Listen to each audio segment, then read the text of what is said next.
Persamaan Fauzan Al-Azmi dengan Chris Bangun Samudra dan Stephen Indra Wibowo. Sama-sama mu'alaf, sama-sama ustadz, tapi juga sama-sama pembohong. Yang terbaru dan fenomenal adalah Fauzan yang mengaku lulusan S2 Teologi Injil Vatican School di Vatikan.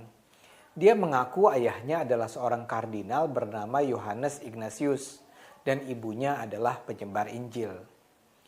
Dia masuk Islam katanya dan mengganti nama menjadi Fauzan Al-Azmi. Padahal dia itu memang dari dulunya Muslim. Nama aslinya Joko Subandi, asal Kudus. Dia bilang ibunya bernama Maria Laura, padahal ibunya bernama Surahma. Joko ini memang penipu berat.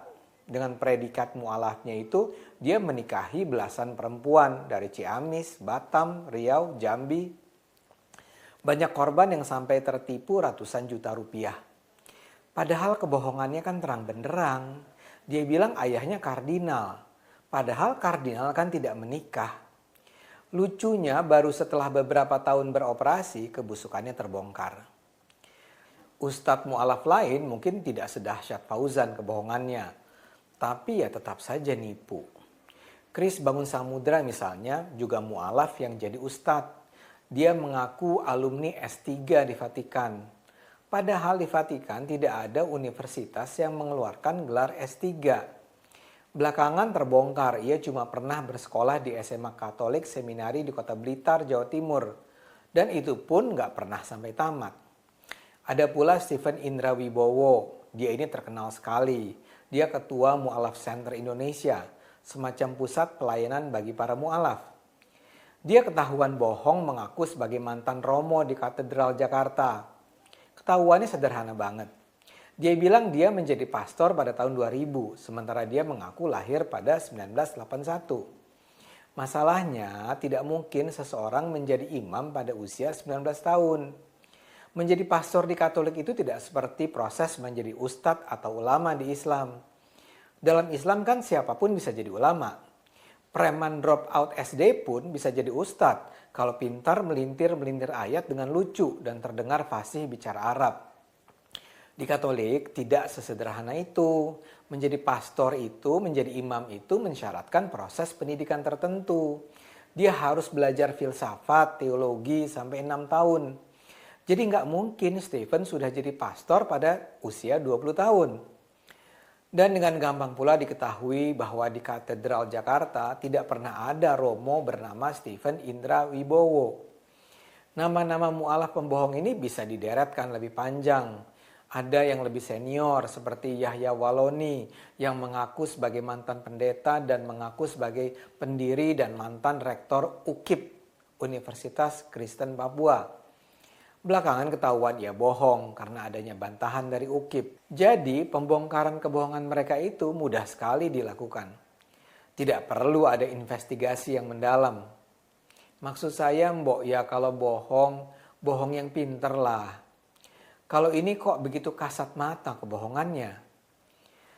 Tapi di sisi lain para mu'alaf ini berbohong karena menyadari bahwa memang ada jutaan umat Islam yang gampang dikibulin. Bahkan setelah kebohongan mereka terbongkar, masih ada jutaan orang yang mempercayainya. Menurut saya, umat Islam ini percaya begitu saja pada kebohongan para mu'alaf palsu ini karena mereka ingin percaya. Saya ulang ya, mereka percaya karena mereka ingin percaya. Ini bukan soal data akurat atau tidak, ini soal percaya, yakin. Umumnya umat Islam yang jadi korban adalah kalangan yang terpinggirkan. Umumnya mereka adalah kalangan yang secara ekonomi lemah, secara pendidikan rendah, yang kecewa dengan keadaan, yang tersingkir dari kompetisi yang semakin ketat. Mereka adalah kaum yang disebut kaum marginal. Masalahnya ada banyak pemuka agama memanfaatkan kemarginalan mereka.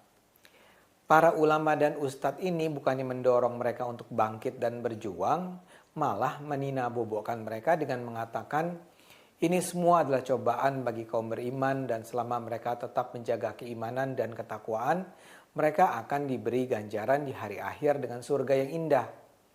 Mereka dibuat terlena dengan janji-janji surga. Dan karena keterlenaan itulah mereka menjadi pengikut setia sang ustadz, karena mereka merasa para pemuka agama itu akan menjadi pembuka pintu surga. Selama mereka taat pada agama, taat pada ulama, mereka yakin mereka pasti akan bahagia. Kebahagiaan tidak ditentukan oleh imbalan materi di dunia. Kebahagiaan ditentukan nanti di akhirat. Karena itulah yang menjadi penting bagi mereka bukanlah bagaimana berjuang keras untuk mencapai keberhasilan. Yang penting adalah beragama dengan baik. Yang penting adalah sholat, mengaji, puasa, berzikir, dan syukur-syukur bisa naik haji. Yang penting juga adalah mengenakan simbol-simbol seperti gamis, jilbab, jenggot. Tapi dari waktu ke waktu, kaum marginal ini tetap butuh konfirmasi. Mereka butuh bukti-bukti yang bisa menunjukkan bahwa jalan yang mereka tempuh ini benar. Bahwa ibadat mereka itu memang akan membawa mereka ke surga. Kehadiran para mu'alaf yang seolah-olah memiliki latar belakang pendidikan dan pengetahuan Kristen yang mendalam membuat mereka teryakini bahwa Islam adalah agama benar. Mereka bukan hanya bahagia karena memperoleh saudara baru, namun karena orang seperti Fauzan, Chris, Stephen, atau Yahya seolah memberi bukti bahwa mereka berada di jalan yang benar. Logikanya begini, kalau seorang pemeluk Kristen yang berpengetahuan mendalam saja akhirnya memilih Islam, bukankah itu bukti bahwa Kristen salah dan Islam benar? Mereka merasa kalaupun di dunia ini umat Kristen nampak lebih unggul dan umat Islam nampak kalah, itu cuma tipu-tipu dunia. Yang penting bukan keunggulan di dunia, melainkan keunggulan di akhirat. Karena sikap dasar itulah mereka dengan penuh sukacita menerima para ustadz mu'alaf. Apalagi ustadz mu'alaf itu senang sekali menjelek-jelekan agama asal mereka. Semakin teguhlah keyakinan mereka. Tidak penting ada orang mengatakan ustadz mu'alaf itu pembohong. Buat mereka tuduhan bahwa ustadz itu pembohong pasti datang dari kaum pembenci Islam. Jadi yang bohong itu bukan si ustadz, melainkan si pembawa kabar tentang kebohongan si ustadz. Masihkah ini akan terus berlangsung? Ya, selama umat Islam tetap terbelakang dan tidak diajarkan untuk menggunakan akal sehat, pola seperti ini akan terus terjadi.